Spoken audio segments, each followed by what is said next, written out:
I know for those who are here, I can recall being in the Senate with Chairman Bernanke and Secretary Paulson, and looking at Chairman Bernanke's face and having the distinct sense that he was praying while he was thinking.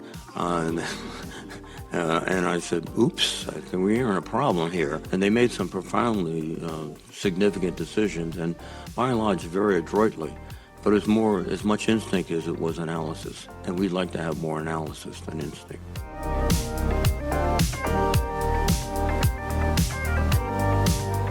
In addition to looking in the rearview mirror, we must look through the windshield. There will be shocks to our system in the future for certain, and we need an early warning system so that the next time it occurs, our system is prepared to deal with it.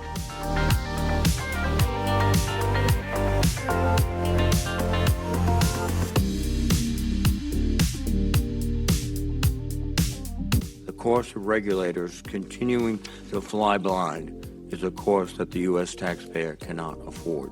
Are we still flying blind? And I have to say, we have not made anywhere near as much progress as we have to make. We are still vulnerable to over-reliance on static, backwards-looking data.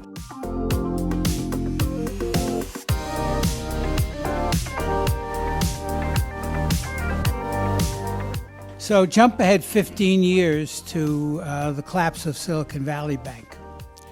In November, according to the Barr report of 2022, the Fed gave Silicon Valley Bank its highest rating for the quality and quantity of its capital. Now we're back where we understand, in many respects, because we've seen things like the Silicon Valley Bank, where that shouldn't happen.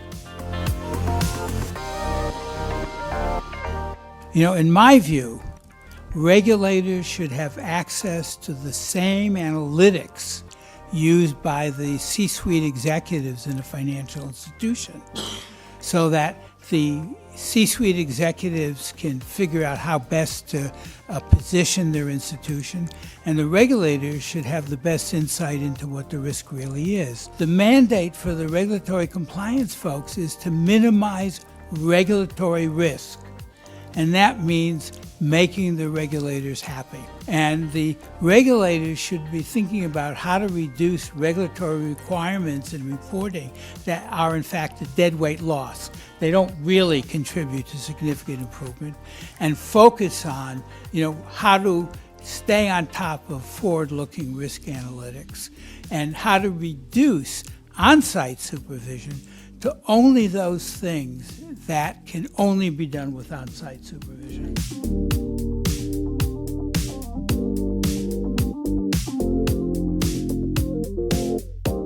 The OFR takes more concrete steps to understand the interconnections in our financial markets. This was one of the big efforts that we wanted to pursue, having an agency that was not there to regulate, but to understand how all the parts fit together so that the regulators could have forewarning and knowledge of what might be happening. That was the concept. There clearly has not been the kind of progress that we would have expected after the financial collapse of 2008.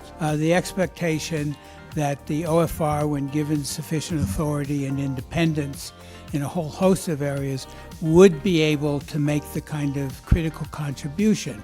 One requirement to make progress, because the objective was to stop relying on backwards-looking static accounting data and to shift regulatory oversight to collecting data that would support forward-looking analytics. To make progress, real progress in regulation, it's like you need something that's like a bird with two wings. One is an identifier for counterparties, so that you know who owes whom, and then a representation of the contractual obligations in the standards that not only, and I want to add to what our introductory speaker said, you not only want to know who owes whom what, you have to know who owes whom what and when.